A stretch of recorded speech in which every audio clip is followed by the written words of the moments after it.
So, good evening, everyone. Thanks all for being here. Always good to have these conversations with you. Let's see, we have Only Love. Good to see you. Konathinda El Islam, welcome. Michael Lola, hello. OR8X, Lolo Main, great to see you. I just sent you a message on Skype. Horse, of course, great to have you. And Dr. Jonathan Gemmell, great. 7 a.m. in the morning for you in New Zealand. So great to have you all here. So, guys, I have a cold, or at least I have a very bad one. My throat's not great, so let's go as long as my throat will hold out. Villainous, hey, nice to see you. Great. How are things down under? Okay, so today we're talking about the rise of the Poopacy. 1:16 p.m. Okay, great. That's welcome, Century Sense. So yeah, so of course I was thinking of entitling this Martin Luther, the Poopacy versus the Papacy.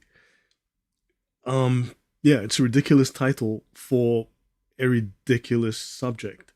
And I've been doing a great deal of reading of historians and theologians who write about Martin Luther, and the breadth of the opinions is really interesting. And although modern research is changing the picture, people are starting to become, I think, a bit more honest. But there's still a fair amount of bias, but also a fair amount of denial, and I think a fair amount of deliberate obfuscation, a fair amount of deliberate attempt to cover up very unpleasant facts. So we'll continue with the document. I want to introduce some new things, and this Luther series is probably going to take a couple of months. I mean, there's going to be a number of episodes. I have a lot of information to get through. I'm still doing research. I'm uncovering more things all the time. So things that which is crazy that I can find these things, but supposedly great theologians, great scholars, PhDs, 50 years at university, Harvard, Yale, Oxford, Cambridge, somehow dropped the ball. I find it questionable. So, given the last episode I did, where I discussed Martin Luther's incredibly foul, vulgar, and abusive language, where you were reading with me on the screen Martin Luther's own statements, Martin Luther's willingness to debase and degrade himself, to disgustingly debase his opponents in the most vile manner. Is that a picture of Martin Luther from his own words, from his own mouth? Is that a picture that you've been presented with by your Sunday school teacher, by your priest, by your historian, by your favorite YouTuber? I would say the answer is probably no. And for very good reason. Linus says, is it covering up or cherry picking? But then is cherry picking just covering up? Yes, I'd say. Mind Queen, hey, thank you very much for becoming a sponsor. Much appreciated. Thank you, Dr. Gemmell. Haven Bang, wow, thank you very much. So I really appreciate it. And yes, Lila Main, thank you for posting that. German Hercules, the impact of scatology. I've listed that in the description box. I've also added another document by Mark U. Edwards. You'll find 3 documents by Mark U. Edwards in my Google archive. I've linked one of them below, which is relevant to this discussion. Century Sin says it's Lloyd versus Luther, and Luther is a bloody pulp against the ropes. Thank you, man. Look, I am going up against the mainstream in large part. I'm going up against decades and literally centuries of apologetics that defends Luther. I'm going against a narrative that is literally 500 years old to defend Luther. I'm going up against people who've got these PhDs, which apparently mean a great deal. But I don't think we've been given the truth about Luther. I think we've been presented with an image that given proper research and analysis is false. Now, someone wrote to me recently, the same idiot that told me to go on something myself, which I showed in the previous episode, wrote back and says, "Oh, you're such a hypocrite, Lloyd. Look how often you are associating Martin Luther with feces. You're such a hypocrite. You're doing what you claim Martin Luther did." I was reading Martin Luther's own words. I wasn't inventing stories and narratives to associate Martin Luther. I was reading, those are Martin Luther's own words. I'm not inventing anything. So I don't say how I'm a hypocrite for reading the words that Martin Luther said, but that's exactly what Muslims will do when you read Muhammad to them. And they'll say, "Oh, you're just making up hatred." So anyway, I've banned that account now. This is not in good faith. So I don't see myself wasting my time on this. When people are not willing to yeah, I don't see that this is of any value. Okay, so let's dive into this. This is Luther by Hartman Grissar. Now, I have, for the most part, restricted myself to, oh, those PhDs advised us to get jabbed. I do not trust them. Yes, Rizan, I think that's a fair point. So I've, for the most part, restricted myself to Protestant theologians, Protestant historians, when discussing Martin Luther, so that I would not be accused of, oh, you've just got a Catholic bias. Now, I'm not a Catholic, right? Because when you become Catholic, you go on an FBI watch list. I don't really want to go on an FBI watch list today, so I'm going to have to wait until the FBI relaxes those rules. So on that point, I am using Hartman Grissar because one of the greatest defenders of Martin Luther is a guy called James Swan. He's got a blog called Beggars All Reformation. So he recently did a podcast with some guy with a Latin American name, and they were discussing Luther, and I watched the whole 2 hours of it, 1 hour and 56 minutes of it, and they were presenting information about Luther, trying to sort of sanitize the whole, cleanse the whole idea of Luther. Really interesting. I would say they might have left out a few details, critical details that might change the picture a little bit. I will get to that as we go forward. Goedenavond, Harry. Goed om jou te sien. So yeah, amazing how Luther followers and Mohammedans all crawfish from the statements of each. Yes, they do, and that disturbs me, horse. Congratulations, Lord, on banning that person. You're no hypocrite. No, thank you. Look, you all have access to my notes. I've given you the notes, so you can all do the research that I'm doing. You all have the same notes I have. So PH does. I like that. Shadow611 says PH does. Conitienda says, is there any new book in your books? I mean, I have those books. I made a copy of some. Yes, I need to make a new update of my Google archive. I have a private archive that is slightly more up to date, but not hugely so. So you've got 99% of what I have. Okay. So Hartman Grissar is a Catholic. Now, James Swan, as I mentioned earlier, he is very, very complimentary of Hartman, saying that this man's references are spot on. This man's references are to a T correct. He does not make up anything. If he cites anything, this is for sure in Martin Luther's works. Okay, so let me step forward here. I'm going to bring this up because this question did arise multiple times in the last discussion. People asked me about Martin Luther and possession.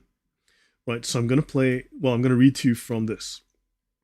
And thank you, Dr. Jonathan Gemmell, much appreciated. So now, yeah, I get the feeling, because of the responses that I'm starting to get in various places, that this is being noticed. People are starting to notice the research. I don't have a great big channel, but I get the feeling that it's starting to percolate slowly out there, and I'm starting to see in the responses a certain change in the response I'm getting. But on this.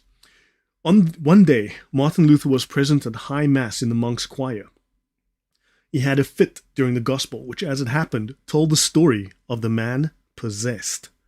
He fell to the ground, and in his paroxysms or spasms, he behaved like one mad. At the same time, he cried out, as his brother monks affirmed, "It is not I, it is not I," meaning that he, Martin Luther, was not the man possessed.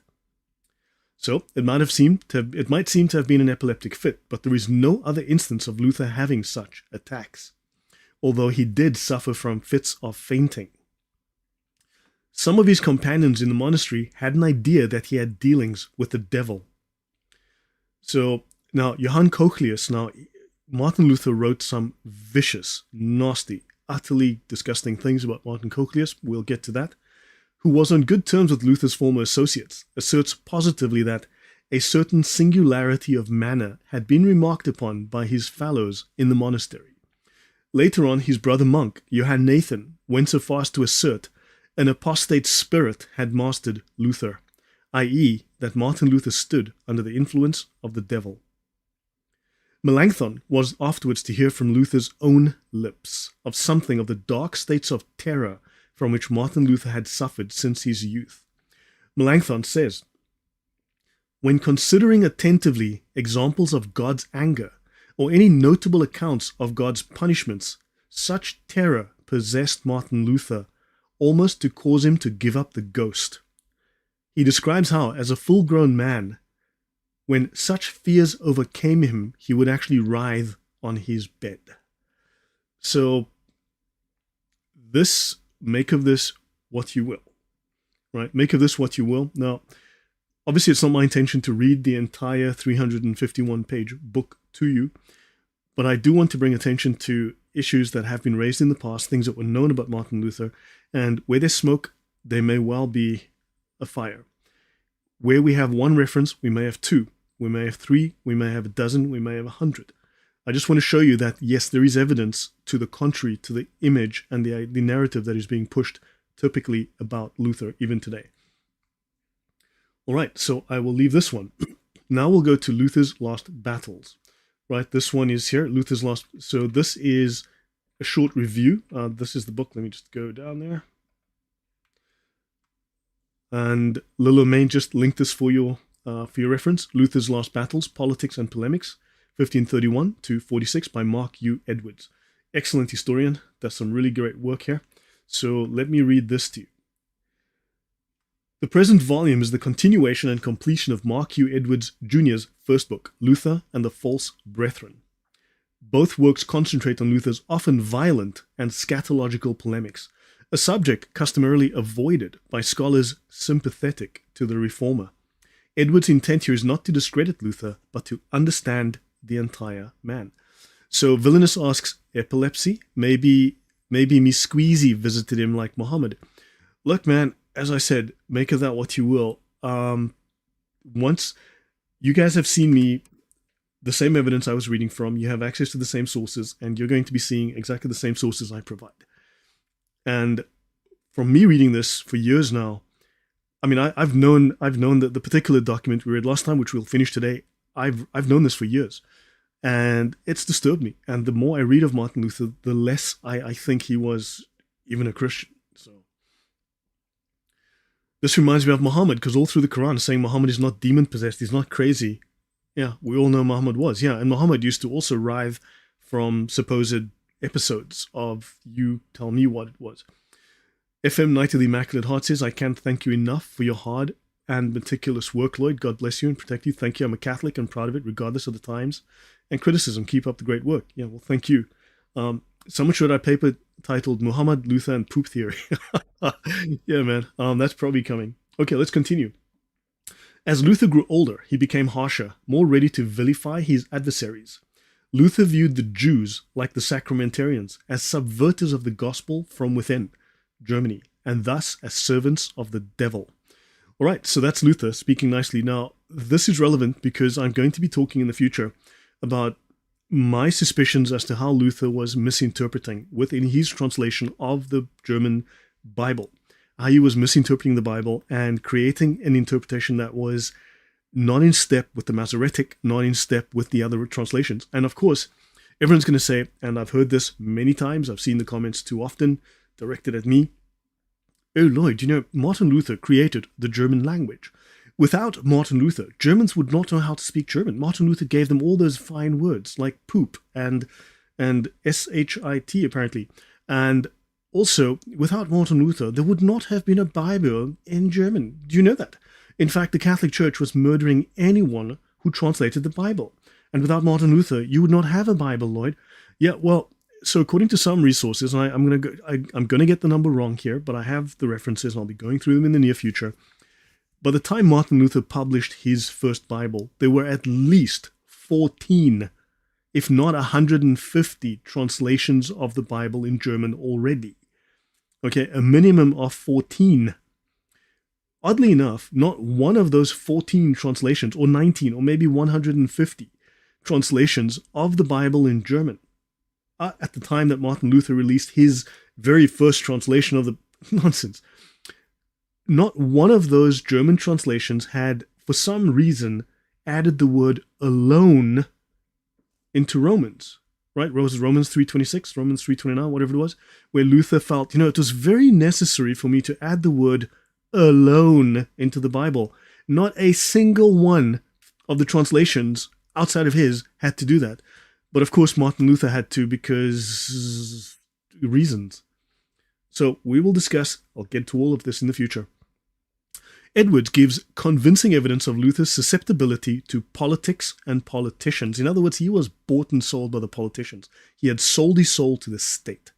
Luther was increasingly required by Elector Johann Friedrich not to advise conscience, but to relieve consciences. In other words, not to advise people what is morally right, but to make them accept things that the state wanted them to accept. Make it palatable. Make them swallow the bitter pill. Right. Requesting him to employ his talent for picturesque defamation against the Duke and the enemies of the state. Martin Luther had a talent for picturesque defamation. So Martin Luther's, one of his talents was apparently great theology, fantastic Christian, and how to defame people using utterly scandalous language. So when Johann Friedrich needed to justify his political aim to take over the Diocese of Naumburg, he approached Luther, and of course Luther provided the necessary defamation. This study and propaganda. This study focuses on the neglected older man. Melita Manin says, sounds a lot like modern day wokeism. Well, yeah, Luther... Look, the reason that Luther came up with the idea of sola scriptura, or scripture alone, is because of, specifically and explicitly, because of nominalism. I've already discussed nominalism in multiple episodes. Luther was a woke nominalist, and that's why we'll get to that in the future. Edwards has celebrated Luther's quincentennial by illuminating the reformer's thought and personality in a way that could never be achieved by studying the man's words alone. Future historians will identify Edwards' book as one of the several that marked a turning point in Luther research. No one interested in the Reformation can afford to ignore it. So, what we get out of this is that Luther was a tool for politicians. He sold his soul to the politicians. So let's go to, there's a couple of small sections I want to bring to your attention here. Luther outdid even the violence and vulgarity of Against Hanswurst in his 1545 Against the Papacy at Rome, founded by the devil. On the heels of these treatises, he published a series of scatological, in other words, containing words like poop, to make it polite, and violent woodcuts that in the most graphic terms suggested how good Christians should treat the papacy. In these and other treatises, Luther bestialized his opponents, most frequently likening them to pigs or asses, donkeys, or called them liars, murderers, and hypocrites. They were all minions of the devil, and he directed the devil to his ass. Right. He renamed the papal decretals, or the papal encyclicals, Decraptals, Drecketalen, and Farnese Pope Fartass, Fartsesel, and her sodomitical hellishness, Paula III. That's Pope Paul III. Not all of his later polemics were vulgar, but many had strong political overtones, and so raised the question whether religious principle was being subordinated to politics. Now look, this is an academic who's writing very politely. The answer is yes, of course. He was subordinating the religious in the service of the political. I've said this already, I've brought evidence of that, and you see, no one wants to come out and say it. He was given the task of discrediting the council called by the Pope and justifying the Protestant refusal to participate in it. He was also given the task of justifying in print the seizure of the bishopric of Naumburg by Elector Johann Friedrich, and he defended and applauded the two offensives of the League of Schmalkalden against Braunschweig-Wolfenbüttel. Okay, and then of course with Landgrave Philipp von Hesse, he advised the Landgrave to commit bigamy. So Martin Luther signed off on the polygamous marriage of the Landgrave Philip of Hesse. And when rumors of the second marriage began circulating, Luther urged the Landgrave to reply to inquiries with a big fat lie. Okay, now let's continue here. Last piece. And then I'll jump back into the original document. He did not always initiate his own polemics. The stance he took, the issues he discussed, indeed the very tenor of his disputes, were frequently set by others before he ever picked up the pen. In other words, he was a tool of the politicians. Martin Luther sold his soul.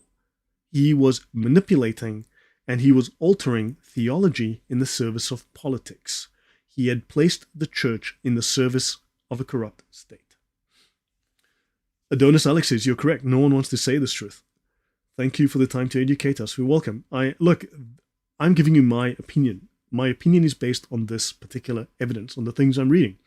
Now, of course, you might find one or two small errors here. However, given the overwhelming detail found in other sources, the corroborating evidence, given that I'm going to be going through dozens, I'm going to be cherry picking hundreds of different quotations. Many of these from Luther himself, from dozens and dozens of historians and many, many, many sources, which you all have access to. You're going to see that I'll be cherry picking and telling lies by saying exactly what Martin Luther said himself. So yeah, that's at least how I'm told. I'm cherry picking and lying when I'm actually literally reading what Martin Luther said. So, second, the conventional approach tends to highlight the theological component of the polemics and underestimate Martin Luther's secular aspects, as well as the rhetorical effect on readers of Luther's forceful language and arguments. What he's referring to here is the law of unintended consequences. Maybe you thought you said A. However, you don't know who's listening and how they're going to receive those words. So, yeah. Finally, traditional analyses fail to consider the varying meanings a polemic may have had for different readers, such as Protestant rulers, Protestant laity, and opponents. Instead, it is mistakenly assumed that the meaning of a polemic is determined by Luther's explicit intentions and theological arguments, as if he was writing as a genius for geniuses. So, no, Martin Luther might have said we should have murdered all the Jews. I mean, he might have written those words. He might have said those things. He might have said, we need to kill the Jews, we need to burn their houses, we need to steal their money, we need to put them in forced labor, whatever. Martin Luther might have said that, but it's how you need to understand it different. It's how we interpret it. And the fact that the Nazis did literally word for word what Martin Luther said is a misinterpretation of Martin Luther, because Martin Luther was misunderstood. Yeah. Okay, moving on. So let's go back to this document. Okay, let me just make sure that I didn't miss anything. Some of these things are told in history lessons, but not so much to remember. But his language was harsh as hell. Yeah, in the Netherlands, yeah. So let me see, have I missed any good comments? The church was strict on translation, not prohibiting the use of the conditions, was that the language be mature enough to express the needed concept. Yeah, okay. He deserves severe punishment for misleading millions. I would agree. Luther must be exposed. Thank you, Rick Filmmaker. Right. So Momo also had a voice speak to him when he went to relieve himself. Weird. Yes, Martin Luther. Remember, Martin Luther said that the toilet is the domain of the devil, and Martin Luther got so much theological inspiration while in the domain of the devil because God spoke to him while Martin Luther was in the toilet, which is normal, I guess. I mean, it's probably standard. You go to the toilet and God gives you theological insight to create a new religion. That's probably standard Christian theology, I'm guessing. Okay, so now I'm going to bring up De Nifle, right? Luther's undertaking. Now, De Nifle, again, when we go back to James Swan, Beggars All Reformation, this is the go-to guy for the defense of Martin Luther. He'll give his story. Well, these days Catholic theologians don't think very much of De Nifle. De Nifle was blah, blah, blah, blah, blah, blah, blah, blah, blah, blah. Right, the Catholic Church thinks very highly of De Nifle. They praise the guy. And of course, when we go through the Catholic theologians that, for instance, James Swan mentions, we might find a few small, tiny little microscopic little problems with those Catholic theologians. And there might be a reason he's picking those particular theologians, but we'll get to that in the future. So Luther's undertaking was Faustian. The black magic artist, Dr. Faust, is only an idealized Luther. So Dr. Faust, in the book Faustus, right, is a version of Martin Luther. The devil controlled him. The devil who bothers Luther so terribly is Luther's own uneasy conscience, and this devil plagues him more and more. The Reformation was the Cloaca Maxima, the large drainage canal through which the debris which had long been piling up was conducted away, which would otherwise have ruined and poisoned everything if it had remained in the Catholic Church. Now, this is Beggars All Reformation from James Swan, okay? And he speaks of De Nifle, and I want to mention this. I will cover this again in the future, I'll repeat this, but James quotes ecumenical sympathizers like a man called Lortz, okay? This is Joseph Lortz, a Catholic theologian, to undermine De Nifle, right? So Heinrich De Nifle's work on Luther is highly regarded by the Catholic Church. Now, this is the Catholic Church's magisterium point of view. De Niffler's extensive research and erudition shed light on Luther's career and character, aiming to present the reformer truthfully. De Niffler's critique of Luther's treatise on monastic vows and his analysis of Luther's theology and exegesis are considered significant contributions to the Reformation and understanding Luther. His work is praised for thoroughness and mastery. Right, regarding Luther's early life, the Catholic Church values De Niffler's work, and so blah, blah. Okay, I'll leave that for now. So I want you to get that point. Okay, that whatever may be said of De Niffler, the Catholic Church holds him in high esteem. Catholic theologians may not, but then we might want to go and have a look at the bona fides of those particular Catholic theologians. You might find that, oh, maybe they joined the Nazi party. You never know. They might have volunteered to become Nazis during, the Nazi era. But I guess that, it's just normal to sign up and become a Nazi. And then the Nazis loved Martin Luther. And of course, then you write negative things about Martin Luther. But that's probably just a coincidence. Okay, on to the topic. Now again, of course, James Swan does mention that, Lortz did become a Nazi. But, you've got to look at it in this light. And presents a few facts. And of course, maybe there's a few additional facts that we can offer that might change that picture a little bit. And just, we might want to add a few more details because maybe he left a couple of details out. You never know. Okay, so now this is the birth and origin of the Pope. The Pope is being pooped out quite literally out of a demon. The Pope is being breastfed by a demon. The Pope is being looked after by a demon. The Pope, and so on. Okay, and this is the Pope and all his friends are being, the bishops are being shat out quite bluntly. So let's just pick up, we did a couple of these slides, but I'll just repeat these for reference. So, right, let me see if I missed anything. You're not understanding what he meant with these words. You're changing the meaning of the words according to some modern Protestant believers. Yes, unfortunately. Right, so Luther did leave his skid mark on religion. That is very, very true. So let me see. Okay, so his fecal association of the Pope with the devil was taken to extreme. His arguments, nothing more than flatulence and feces, but he himself was fecal matter. This is referring to the Pope. The Pope in this image was born of a she-devil's rectum and received his nourishment and care from another she-devil. That what the Pope consumed came from the body of a she-devil implied what was inside him was devilish, and that he was born rectally rendered him living excrement. There was no possible answer to this. How could one respond? But the Catholic side either did not understand the power of such imagery to shape the opinions of people in many strata of German society, or they refused to pander at this level. In the words of Thomas More, no buffoon was ever found who exceeded him, so stolid a bearer of blows that he will thrust filth into his own mouth, which he spits out into another's bosom.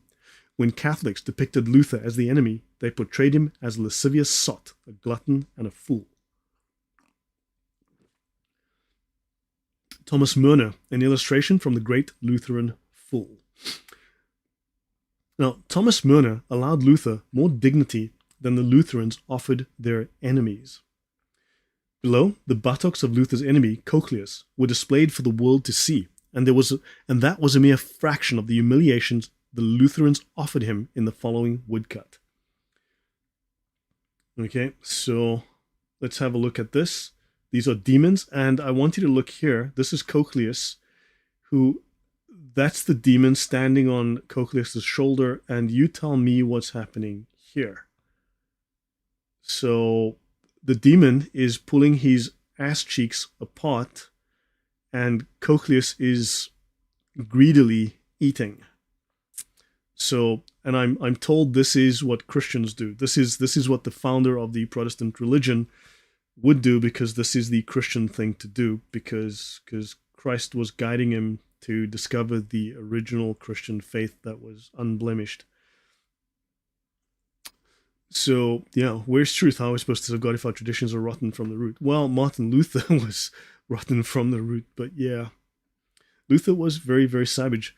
Plixus, I'm born from a long French Protestant lineage. It's really great to learn all those things and to stand with truth and follow Jesus, and no Protestant. It makes me really sad. Well, that could be a Gnostic statement. So, okay, so let's continue. You can see here demons and okay, so that goes on.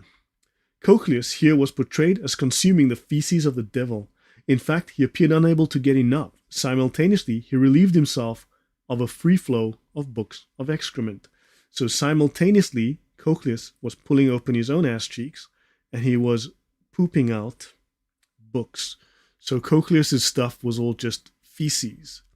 So this is the so remember, the Catholic Church was corrupt. Martin Luther came to fix things, to really put the Christ back into Christianity that the Catholic Church had corrupted, and this was the best that he could do. So this was really fixing Christianity, definitely. There was no answerable theological argument here. Any response Cochleus might have offered would have been laughed at by Luther's allies. Cochleus had already been rendered impotent with the etching of this image in the minds of Luther's supporters. Around 1525, Polish Catholics came up with a song about Luther. Since Luther considers everyone shit compared with him, and in his filthy mouth has nothing but shit, I ask you, wouldn't you say that he's a shitty prophet? Such as a man's words are, so is the man himself. So yeah, I happen to agree with the Polish here. Considering that I live in Poland, I'm sitting in Poland right now, and Just Janice says, no wonder there's a division. So yes, Just Janice, when you listen to or read or whatever, some of the Protestant apologetics, now I'm sure in many cases they are deliberately, they are genuinely ignorant of the utter depravity of the absolutely disgusting, depraved nature of Martin Luther's writings and thought. So in many cases, obviously they were told some lie and they repeat that lie. So they are acting out of ignorance. It's the lie they're repeating. So they don't realize, and of course they've been taught by Martin Luther to hate the Catholic Church. They've been taught the most vile, disgusting imagery and lies about the Catholic Church. That is not true, because Martin Luther spread these lies willfully, willingly, gleefully. Martin Luther encouraged others to spread these lies. But yes, and they blame the Catholic Church, where of course it's blindness as to the actual source of a great number of these ideas. Martin Luther was causing massive division. Toxic division. Yeah. So let me see if I missed anything. Yeah, if you guys would like to offer any super chats, you're welcome. I'll be paying attention to the chat. And yeah, of course, if you do like the content, if you appreciate what I do, despite its uncomfortable nature, then yeah, please do like it, do share it, do subscribe, and thank you again for supporting the channel. I really do appreciate that. Evil for Adam says Luther was also saying prefer the Turks, Islam above the Papish. Now, of course, you can show that Martin Luther did say nice things about the Muslims, and then of course someone's going to say, hold on, wait, here's Martin Luther saying something bad about the Muslims. Now, of course, just like when you talk about Muhammad, you can say, here's Muhammad saying to rape the women. Muslim's going to say, well, hold on, here's Muhammad saying something nice about women, saying the opposite. Now, unfortunately, just like with Muhammad, no different. You'll find exactly the same situation with Martin Luther. Martin Luther on Monday will say, those Jews are so nice, we really should invite them over for a beer. And then on Wednesday saying, we really need to kill all those people. They're bloody liars. Look how they've corrupted the Bible. They wrote all of these lies. Look how they've changed the Bible. They changed this verse. They changed these words. Oh my God, these Jews should be killed. So yeah, you can find both, right? Which one is true? Well, do you believe Luther when he was 12? Or do you believe Luther when he was 60? Which one is right? So there's this abrogation issue going on with Martin Luther and the Protestants. Excellent, Silvana Leveria. I'm listening from the start, so I'm catching up. So yeah, great to have you there. So yes, that's true. I grew up a Baptist. They taught us to be anti-Catholic, 100%. Yeah, they got it from Luther. Luther taught hatred. Luther bluntly taught hatred. Now, of course, someone's going to show me a quote where, well, when Luther was 19, Luther actually said something really nice. And when Luther was 42, Luther was talking a lot of nasty things. So yeah, I don't know which am I to believe. Okay. Honest question, did Luther inspire the Marquis de Sade? I don't know, but you never know. Make Christianity Christian again, Martin Ackerman. Yes, that's a really good idea.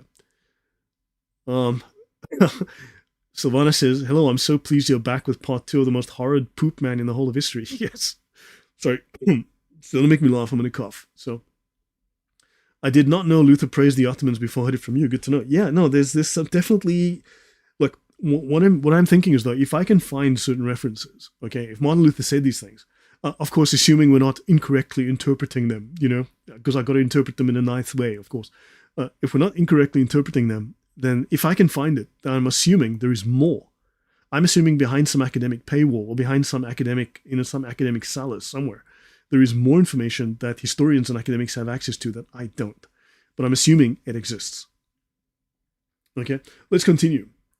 So, he also continued to win many verbal and visual battles by means of foul language, and thereby increase his stature as victor in his field. Now, I think we know Muhammad did the very same. So why are we trying to outdo Muhammad here for foul language? Martin Pooper, yeah. As victor, he was virile. That Luther succeeded in achieving an image of virility, whether consciously or not, is evinced by the portrayals of the two misfits. Okay, let's continue here. That's Martin Luther as a donkey, I think, was a cow, was a bull. Martin Luther as a bull. The monk cough before Pope Adrian. Misbirths were seen as, okay, maybe I'll just skip all that.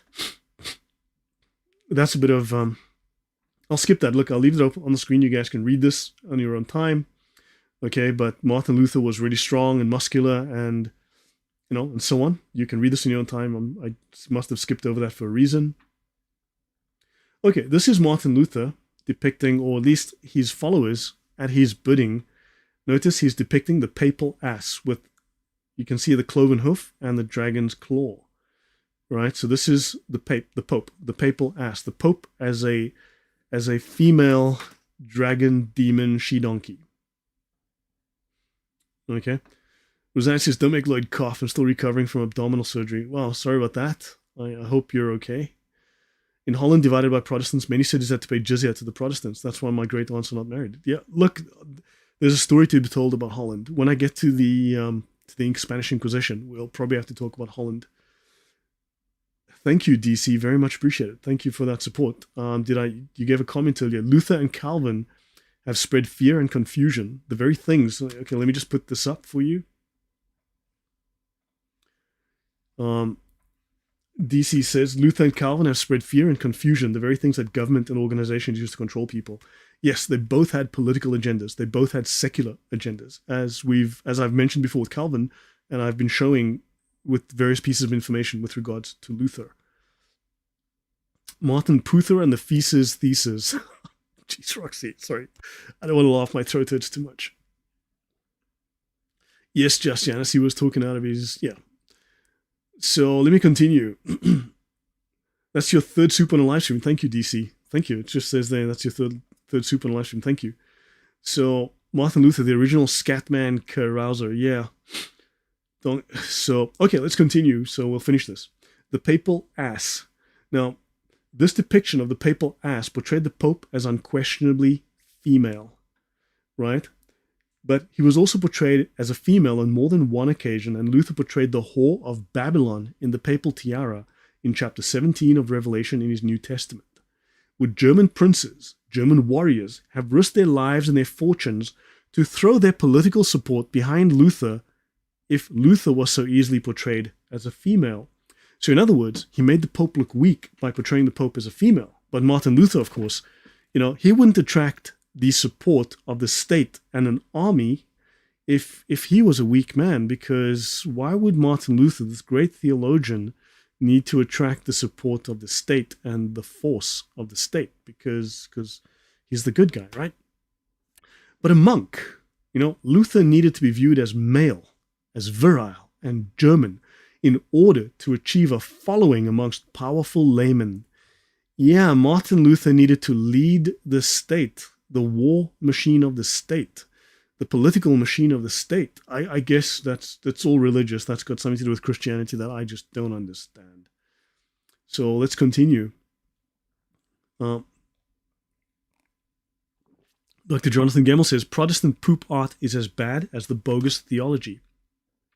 Now, let me just grab the last few comments.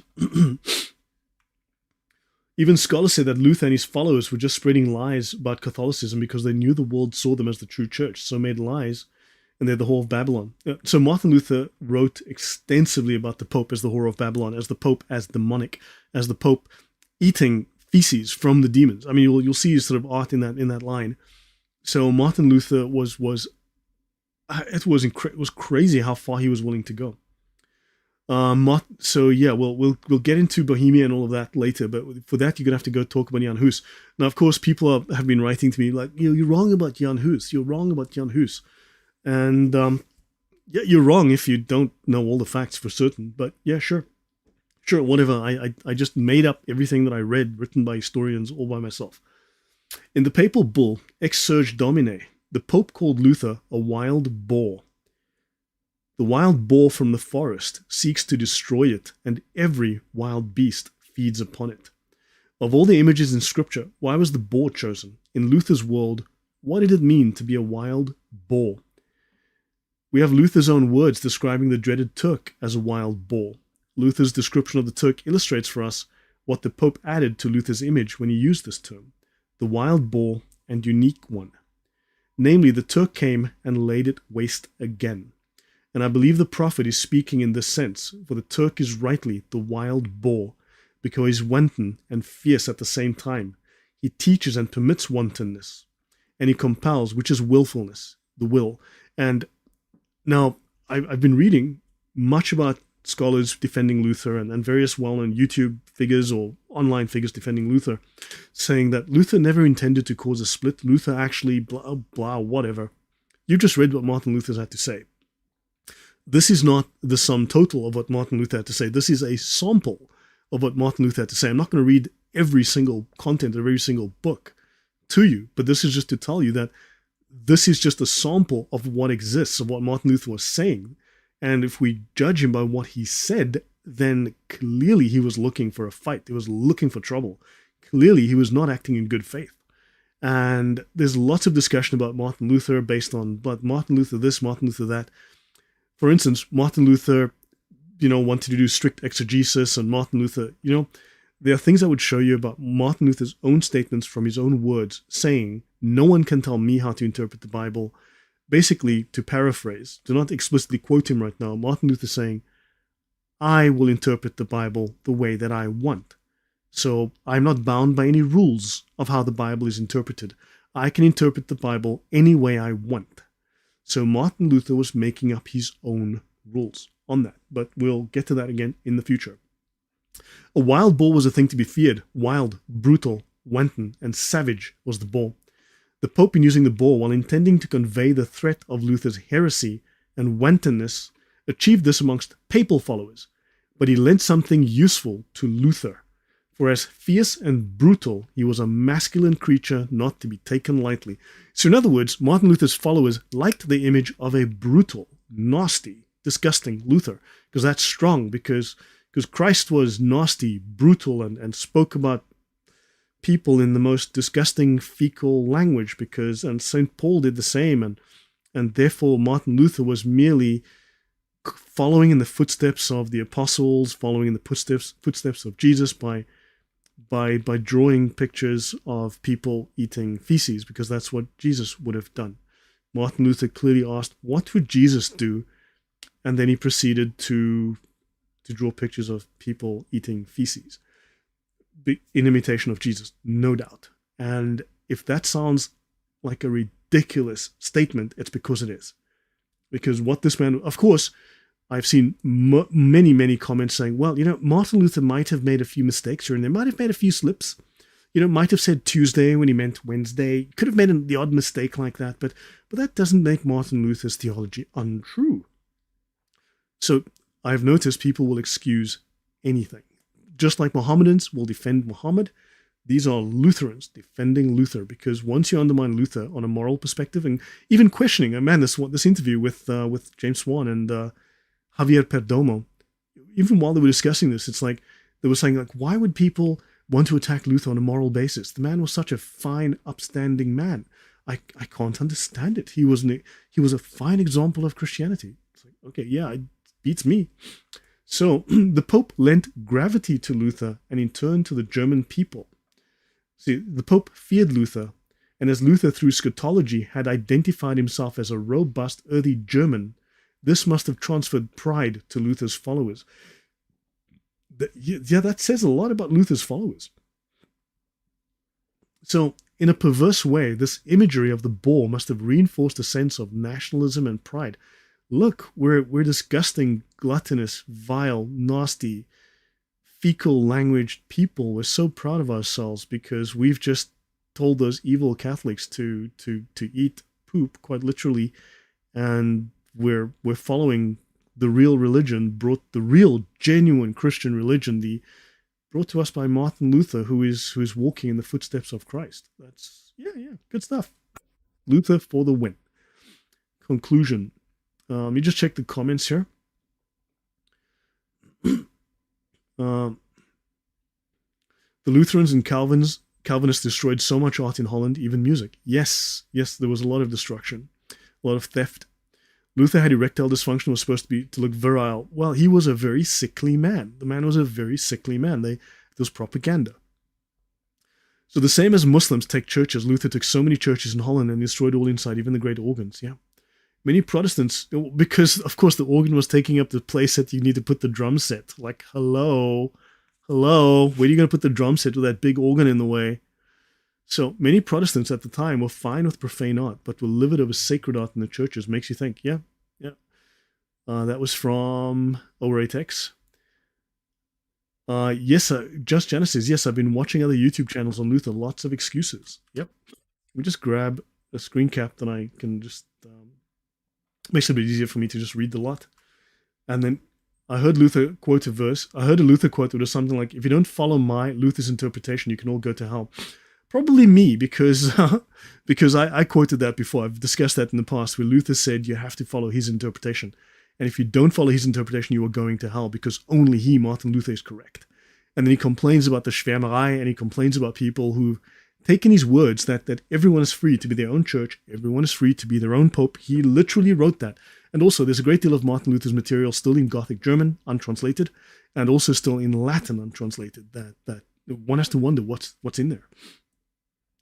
So yeah, Martin Luther was like, I am right, my name is Martin, I am perfectly correct, I am speaking for Christ, I'm a prophet, God speaks through my mouth, and everyone else is wrong, and you have to follow me. And then of course he basically privatized religion. He made private interpretation, private religion, private theology the order of the day. So that's exactly what Martin Luther did. And that's because he was a nominalist, and we'll talk about that again in the future. So yeah, that's Martin Luther right there. So yeah, okay, let me see. Have I missed anything? That sounds like something he'd say. Yes, no, he said it. Martin Luther was a Gnostic. Yes, Martin Luther was a Gnostic. I will talk about Martin Luther's Gnosticism. It's just I have so much material I need to get through, so I need to do more of these live streams. But Martin Luther was most certainly a Gnostic. He was very heavily influenced by Gnosticism. So his Gnosticism had a Christian characteristic, but his Christianity had a strong Gnostic flavor, most certainly. The irony of most of the corruption was not directly from Rome, but from their own lords since the end of investiture. I'll get into the history another time. So what we have here, Luther had mastery of language as a weapon in his field, and very disgusting language. But scatology, the use of feces, set Martin apart from Rome and reinforced his image as distinctly German. So in other words, being able to utilize feces as a weapon of language was distinctly German. What does that say about German culture and Martin Luther's followers, who appreciated this imagery? Coarse language illustrated the gulf between smooth Italian culture and robust, earthy German culture. Yeah, that's really nicely stated. That's really smooth language. It allowed Luther to typify a common German man in a time of rising nationalist pride. It appears that Luther's strength was more important than his fairness. Yes, Luther's strength was more important than his theology. Luther's ability to propagandize for the government was more important than his honesty. Martin Luther's ability to sell a story for the government was more important than his ability to, be a good Christian and tell the truth. So yeah, Luther's coarse, insolent bravado lent him the appearance of boldness and courage. Does that sound like Muhammad and his followers to you at all? I mean, are you getting Muhammad vibes here? I am. Towards the end of his life, he crossed every line of decency, and he outstripped even himself in later years. And he crossed every line of decency. Luther's scatology went beyond the rules of decorum even for his own era, and with scatology he gained allies and power. So what kind of people, what kind of minds, what kind of spirits, souls? What kind of people are drawn to foul, disgusting, insulting, scatological language? Ask yourself, what kind of people are drawn to the filthiest of language? Are drawn to someone who specialized in this kind of rhetoric? Ask yourself. Very debased people. Yes, Roxy. So we see this in his fellow monks' adulatory response to what was arguably Luther's coarsest sermon from 1515, 2 years before he nailed the 95 Faeces to the castle door. For Luther to achieve a following of more than a few monks and a handful of pious people, he had to be viewed as powerful. So the way for him to be powerful was not to be a good Christian, humble, pious, but to fart at the devil, to be a completely debased character. I guess that's how Christians should do it. Do you guys do it as well? I mean, let me know. Let me know if if I'm missing something about how Christianity is supposed to be. Now, someone of course could say, "But Lloyd, you've said the S word on your channel more than a few times." Yes, guilty. Except I haven't started a religion. I didn't claim to be speaking directly for God as a prophet of God, and to have rediscovered the Bible after the Catholic Church hid it for 1500 years, and also to have rediscovered the exact, accurate, 100% early Christianity that was covered up by the Catholic Church. I don't recall making those claims anytime recently. And they'll go, but the Pope was also bad. Yeah, the Pope is the manager. He didn't found the religion. The Pope didn't create it. He's managing it. Mismanagement of a company doesn't mean the company's products are bad. It just means you've got a crappy manager. But Martin Luther is the creator of the Protestant religion. He is the first Protestant. Now, you can find proto-Protestants prior to him. And these proto-Protestants, well, you can draw a direct line from these proto-Protestants through Luther to Karl Marx. So yeah, Protestantism to Karl Marx might be. I don't know if that would Protestantism to Karl Marx, would that be a great name for a rock band, or would that be a good name for a talk? And we could go, Lloyd, you're lying again. You're lying, you liar. I'm like, I don't know, man. All these historians seem to be saying all these things. It's like, I don't know, man. I'm just reading what the historians are saying. You tell me. So yeah. So great name for a rock band, or a good name for a presentation that says that Protestantism just led straight to Karl Marx, and we know Karl Marx is a good Christian. So, um, so Martin Luther had to fit the German definition of masculinity, and yeah, so skills meant mastery of language, mastery of argument, yeah, and flinging poo, obviously, and demonstrated ability to dominate others with these skills. Well, in this case, the skill would be to fling poo better than anyone else. And to, yeah. So Lloyd isn't infallible like Luther was. Yeah, and everyone's going to say, but Luther was, just human. It's like, no, Luther made lots of fascinating claims, but we'll discuss all of that. Look, guys, I know I make lots of very blunt, very big claims. I know I say the craziest things, but that's because I've read these things. And I'm sitting there gobsmacked as I'm reading this stuff, and I'm like, I just can't stop reading because I'm like, this is insanity. And then I'm going to eventually present it to you in this format, or in some format. But yes, the Protestants that Martin Luther, these proto-Protestants that Martin Luther, the proto-Nazi, took his inspiration from, these guys, these are socialists, okay? These are socialists. These are also Gnostics, and these are complete whack jobs. Okay. So, while often able to defeat enemies in his field with lofty words and truly towering intellect, yeah, sure, whatever, only the educated in German society could fully comprehend these battles. When Martin used scatology, however, he set forth in common language unanswerable insolence and dominated his enemies in a way that every German person could understand. So, by using unanswerable insolence and dominating his enemies using the most vicious language, Germans could really understand, yeah, that's a tough guy. That's a good Christian. We know what? He needs to start a new national religion. He needs to, this is the guy to, wow, that is so Christ-like. Look at him fling poo. Good God, Jesus couldn't fling poo that far. Excuse my sarcasm, but this is disgusting. I mean, how am I to interpret this? This is Martin Luther. So, yeah, DC, thank you very, very much. I am so grateful. Thank you very much. He says, let me just grab that. DC says, I found your channel about a week ago. Keep up the great work. My oldest nephew is a pastor in the PCA and believes in Calvinism and has quite a bit of arrogance in him. Have a meal on me. Thank you very much. No, I need to subscribe to a service that's going to make shorts out of my videos. I need to pay that. Sorry. That's good. Yeah, I mean, man, there's my software bill annually is insane. But thank you very much. I'll put this towards subscribing to this. I need to pay an annual fee to save some money for this service to convert my videos and make shorts out of them. So yeah, I have 4 videos on Calvinism. It's two different presentations, each in 2 parts. Ah, darn it, this thing's doing it again. Let me just switch that off on my camera, because it keeps doing that. Okay, that's done.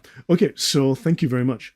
And then, Melita Mintz, when you call out the diabolical surrounding the propaganda against the Catholic Church, these individuals also seem to manifest. Yeah, I've seen a lot of them come at me lately. It's a wonder that Lutherans don't have a poop slinging contest. They've lost the deposit of Luther for... Yeah, Luther certainly left a deposit. Not of faith, though. So his holy ideas were used by Nazis. Yes, they were. I mean, no, the Nazis literally word for word used Luther's ideas. It wasn't like they misrepresented Martin Luther's writings. They applied it like it was a textbook. It's insane. I mean, look, people are going to tell you certainly that, no, they misunderstood Martin Luther. What Martin Luther said was, when Martin Luther wrote, oh, this disabled boy, you should murder him. Either take him down to the river and drown him to death because he has no soul, because he's deformed and he's clearly possessed by Satan. You should kill him. Or hold a pillow over his mouth and suffocate him, kill him to death. Kill this disabled boy to death. Protestants will go, what Martin Luther meant was, and the Nazis were just abusing, Martin Luther's kindness. And Martin Luther, here, look, Martin Luther said some other thing about disabled people on a different day. It's like, yeah, Muhammad said something nice about this topic on a different day. Here, Muhammad said, murder them, cut off their hands and feet and chop off their tongues and feed them, donkey parts. And on another day, it's like, no, Muhammad said this. It's like, okay, Muhammad said both of these things. Luther said both of these things, which we have a Muhammad problem. With Martin Luther, we have a Muhammad problem. Byzantine Finest said, Lloyd is bringing the heat. Well, thank you. Yeah. Okay, so now, Luther used the age-old method of demeaning adversaries and mockery, right? It rendered mute any response to the masses. So, right, far more important to Luther's survival than his theological brilliance, I am not so sure about that theological brilliance, was his psychological brilliance. So, to defeat his enemy before the German people, he had to do it in a way that was comprehensible to all, not just to the monk, not just to the educated priest and lawyer, but to the German everyman. And that's why Faeces was the best way to approach the German everyman, all the way up to the monks that surrounded Luther, which leads us to ask, how misguided, how depraved, how lost were the monks that Luther was fraternizing with? There was a problem. And yeah, so I will say that the Martin Luther, in one sense, was not the originator. He was the end product. He was the guy who finished the process. Martin Luther finished a given process. He culminated a given process that had been going on for a long time. So this corruption was something that had been present for a while. And we have to go to Italy. We've got to go to various sources in Italy. But ultimately, it's also going to come down to the occult and the Muslims. And yeah, it's all connected. So Martin Luther wanted the best source. Trust me, bro. Yeah. Trust me, bro. That was Martin Luther's source. Love me some poop and throw them kids out the window. They aren't working right. Yeah. So Hitler hated Christianity. Yes, I've covered Hitler at length. I think I've got 6 parts on Hitler. And I keep having people telling me, Hitler this. I'm like, I've got 6 extremely detailed shows on Hitler. It's like, good grief. Yeah. Yeah. So, okay. So guys, that I think wraps up this particular talk. Would you like me to show you some things from my current Martin Luther slides? Because I will be working through the slides. I'm still developing those slides. They're still being built. But that basically wraps up this particular discussion on Martin Luther um, and Martin Luther's scatology, or at least gives us a solid introduction to it. This is not the only things to be said, but I believe this gives us a very strong representative sample. So, have I exaggerated? Have I misrepresented the facts? Have I distorted information? Do you feel that have I given a balanced view? I mean, granted, over time I have come to really think this is an absolutely disgusting, depraved man for the reasons presented. So yeah, Luther did inspire the Nazis. That is 100% true. We'll discuss all of that. I have already discussed that. Let me see here. We've already discussed some of these things. Yeah. Okay. But by the way, I did mention to you guys that Martin Luther's surname, Luder, means to lure people, to deceive people, to bait them, to lure them, right? To deceive. It also means to call, to invite, which is identical to the meaning of the word dawa, right? It's actually technically his name we can literally make his name as Martin Dawa. We would not be wrong if we did this. Martin Dawa, right? With the connotation of deceit, lure, bait, and summon. So, yeah, you tell me. You tell me if there's a message in the message or if I'm just, yeah. So, no, it's just such an oddity. Let's have a look here. My dad's name is Martin. I feel bad. No, your dad's name is Martin. Okay, hold on. But yeah, look, you need to go into Martin Luther's name. It's actually Martinus, right? Technically, it comes from Mars, the god of war. So Martin Luther's first name is really for the god of war. And then his surname is to bait, to deceive, Dawa. So the god of war and Dawa. That's the connotations of his name. Okay, let me see. Um, oh, Sola Fide from the Privy. So yeah, this I'm busy working on right now. Um, so of course, let me do this again. Just Byzantine finest. He says, "I love how the info Lloyd gives. You can always fact check and do our own research." Yeah, and I hope you do. I hope you do. I mean, you could always, you could always question my conclusion, my interpretation, but I don't think I make necessarily invalid interpretations. And especially given the volume of corroborating data, I think I draw what might be reasonable conclusions based on the data. So yeah, this one I think many of you have seen, right? It says here, this is in a book. I'll get to the paper. I've got the paper somewhere. I think it's Martin Luther's Body. And it says here about, let me just go back here. Yeah, this is here in some of, let me do this. Okay, here we are. This is Martin Luther, right? In some of his very last letters to his wife, he described his inability to be sexually aroused by the sight of prostitutes and blamed Jews for his illness. So, hey, honey, I know we don't do letters anymore. We do text messages. I just want to let you know, I'm not being sexually aroused by these prostitutes. I think it's the Jews. Yeah, I think it's the Jews. Yeah, definitely. Yeah. See you, honey. Bye. So yeah, Muhammad also couldn't. Muhammad also had a certain problem, and as we know, thought he was sleeping with his wives, and he wasn't, and the Jews had bewitched him, so he blamed it on the Jews. Yes, Artifati, he was virile. There you go. This was a man whose body was fundamental to his personality. The material and the cultural should therefore be considered in tandem in regard to Luther. So yeah, because his big earthy body conveyed perfectly the physicality that was central to his character and the symbolic world of early Lutheranism. So he was a glutton, but also this is someone who is worldly. This is not holy. And thank you very much again. Hold on, let me just do this. Luther and Muhammad, no wonder the world was and is going to hell when we have such role models. Yes, thank you very much. I really am grateful. Thank you for the donation. But yes, yeah, there's one has to start asking questions here sometimes. Let me see. Yeah, so there's more to the faith alone story than just this. Okay, but according to Martin Luther, let me just read this. Our nature is so totally vitiated and depraved on account of this very corruption, considered as convicted and justified, condemned in the sight of God. Okay? So this liableness to punishment arises, right, from the sin of Adam, which renders us obnoxious to the divine judgment. It is not to be understood as if we, though innocent, were undeservedly loaded with the guilt of his sin, but we are all subject to a curse. You are cursed, you see. Like the Gnostics would tell you, we derive from him not only the punishment, but also the pollution to which the punishment is justly due. This is simply a retelling of the Gnostic tale of the world being corrupt, and we are corrupt. And Martin Luther does state that we cannot do anything other than sin. We are wholly sinful. Nothing we do, nothing we want to do, nothing we think of doing is other than corruption and abomination to God. There's nothing holy about us. Therefore, only in your mind. Now, remember, Martin Luther was a nominalist. Again, things I will discuss and go through in step by step in the future.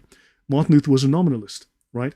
So, which obviously means that words like holy and holiness and grace and so on, universals, did not exist. They were simply random words that we applied to events that we saw. And there were no outside universals. There were no outside fundamentals. Everything is purely subjective. Everything is relative because you are having a subjective experience relative to someone else. And therefore, whatever you felt, right, was purely your own interpretation.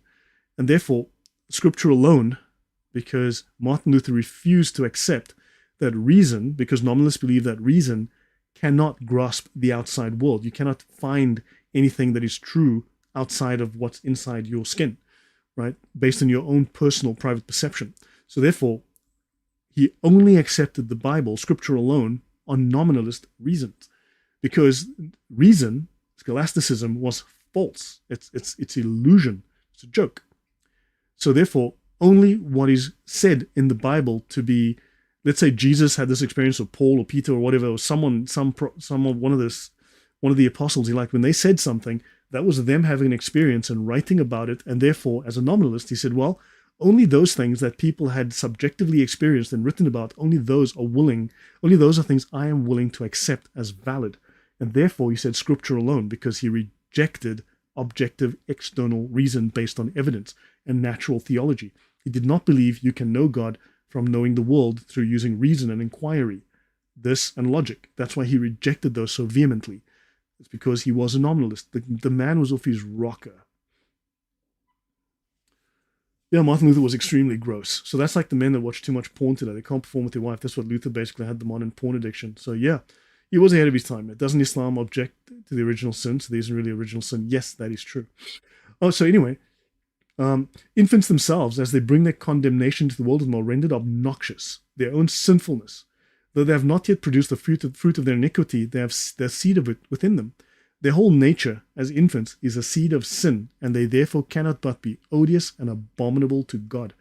Now, this is the kind of thinking that comes, this is Calvin, but this is the kind of thinking that comes out of Luther. Calvin stood on Luther's shoulders, right? So, Martin Luther's seizure disorder. So, let me have a look here. Actually, let me just play this. Why not? Oh, I can't. I'm still busy working on this. Okay, let's go here. Martin Luther's diseases are well documented because he used to discuss them freely in his letters. There's a wealth of evidence through reports by his friends. Okay, so he was coronary thrombosis, natural diseases. Luther also suffered from recurring attacks of a particular symptomatology. Luther and his friends considered these seizures to be no natural disease, but Satan punching his flesh. He was tormented by Satan. He compared them to St. Paul's disease, right? It began with a roaring tinnitus in his left ear, which increased dramatically and seemed to occupy the left half of his head. Then a state of sickness and collapse followed. Right? However, consciousness was retained. After a night's rest, all the symptoms had subsided except tinnitus. Similar attacks with the increase of the tinnitus and vertigo as the leading symptoms seized Luther at regular intervals. Investigators of Luther's diseases interpreted these attacks as manifestations of a psychiatric disorder and a chronic inflammatory disease of the middle ear. So yeah, Martin Luther, the healthy, virile male. Yeah. So this is PubMed. Martin Luther achieved great success in religious reformation, though he was said to have suffered from many kinds of disease in his lifetime. However, his medical history has never been reported in Japan. So since the second half of his 30s, he was suffering from severe constipation, causing hemorrhoids Martin Luther suffered from anal prolapse. At the beginning of his 40s, he had vertigo, tinnitus, and headaches. Now, let's get back to anal prolapse. Anal prolapse is, okay, gay people get it when they have gay sex, and the anus no longer stays closed. I believe it no longer has any tension, and it opens up, and then your rectum just pops out the feces. It just kind of runs out because it won't close. So because there's a leak, it's like having a leak in your bowels. Okay, let's put it that way. So according to PubMed, according to this, so here's a question: how did he get anal prolapse? Honestly, I mean, please drop me the answers. Look, we're adults here. This is not a pleasant subject. I'm well aware of that. I'm being blunt. Okay. How did he get anal prolapse? I mean, look, obviously you could say, well, Martin Luther had very, very bad constipation. And, it was just unfortunate, just very unfortunate. Or how else can one get anal prolapse? Maybe he slipped on the stairs, fell on his head, and it caused an anal prolapse. Maybe, yes, Lilo Main, maybe, who knows? Who knows? I mean, how do gay people get it?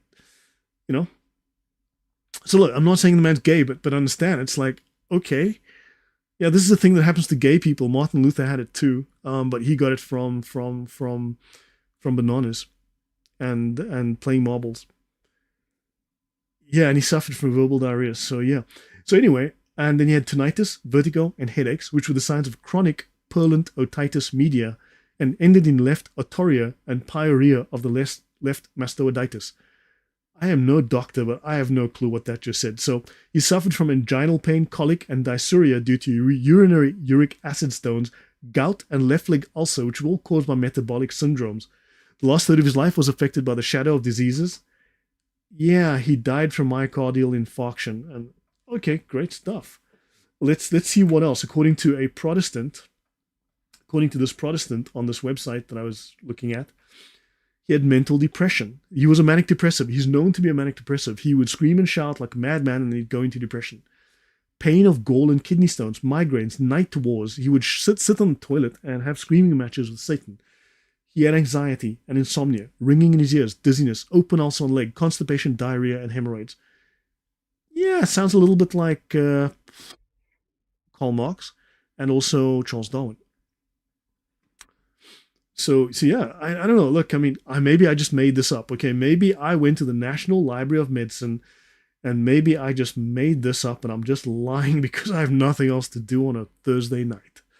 Please, you tell me. Okay, maybe I just made this up myself. You never know. Was he vegetarian? No. They do claim he was a vegetarian, but it seems not. I mean, he says things. The problem is Martin Luther will say something on Wednesday that he contradicts on Thursday. So it's kind of like but it seems not. But it does seem he leaned towards vegetarianism, or he did eat a lot of veggies. You could infer that. But he was a very sick man, both mentally, and I think his spiritual illness was manifested in a very sick body. Yeah. So let me see here. Okay, what did I miss? Lloyd, if I'm being honest, these people that made evolution theory and said the fittest will survive themselves weren't fit at all. No, they were not. They were definitely not. Okay, so guys, have I missed anything? And yeah, what do you make of all this? I mean, what do you make of this? Melanchthon, I've already covered that. Yeah, he had often wondered, okay, to his father Hans, whether he was the only man whom the devil thus attacked and persecuted. Still working on that. Of course, Luther suggested to suffocate a 12-year-old boy who was disabled, right? Of course, the Nazis pounced on that. And then Luther is talking about, so this is Churches, Chaplains, and the Great War. Let's have a look. This book is called Churches, Chaplains, and the Great War, or article. You can easily find this online. The idea that war was an act of love is even more prominent among the German Protestants. It was Martin Luther who served as an essential inspiration to understand war as such. So look, we're going to love you to death, okay? My name is Martin, and these guys are going to kill you because war's an act of love. We're just cleaning up the world, and you're the dirt that we're cleaning up. So thanks. Just do me a favor. Just kind of let us kill you. So Luther explained the loving aspect of war with the example of a physician. And one should realize that by taking, the physician saves much more.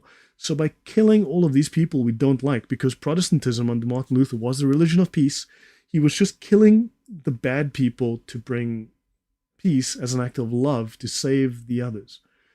The hand that wages such a sword and kills is not a human hand anymore, but God's hand. And not man, but God, who hangs, breaks on the wheel, decapitates. Nothing Muslim about that. Strangles and fights. These are all his works and his judgments. So war was God's work in progress. Thanks, Luther. Winning. War was a duty of love, a small inconvenience that would prevent a much more destructive evil. This obliged Christians to take the sword as God commanded. Sorry, did I say God? I meant Allah. Hold on. The hand that wages such a sword and kills is not a human hand, but Allah's hand. And not man, but Allah, who hangs, breaks on the wheel. This obliged Christians to take the sword as Allah commanded. So yeah, guys, I don't know. I didn't write this, but I'm probably lying now at this point.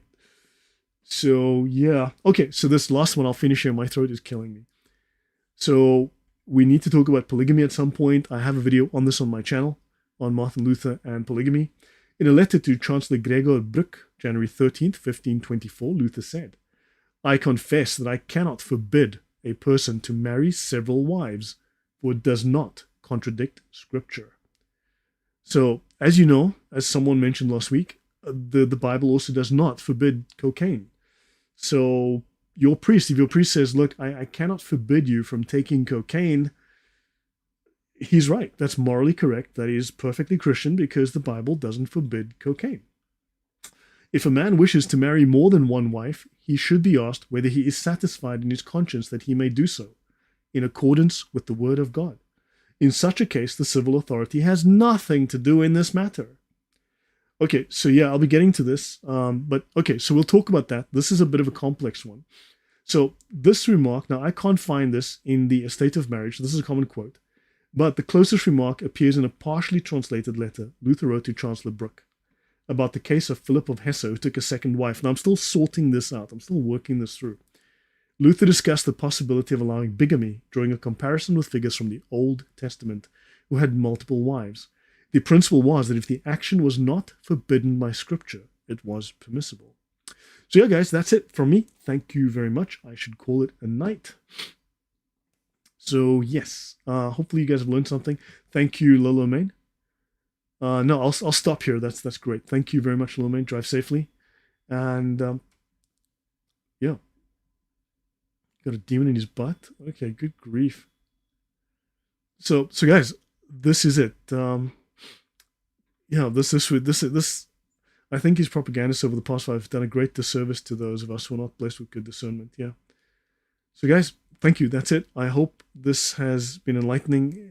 Might have been a little bit offensive. Yeah, it's just the nature of the topic, and we'll cover something else next time. So thank you very much for all the support, and do talk about this. I mean, I don't think I'm exaggerating. I don't think I'm cherry picking or taking one example. I'm using hundreds of examples like this, and I'll be doing this for a couple of months. So you'll see this is not a one-off. So thanks, guys. Good night.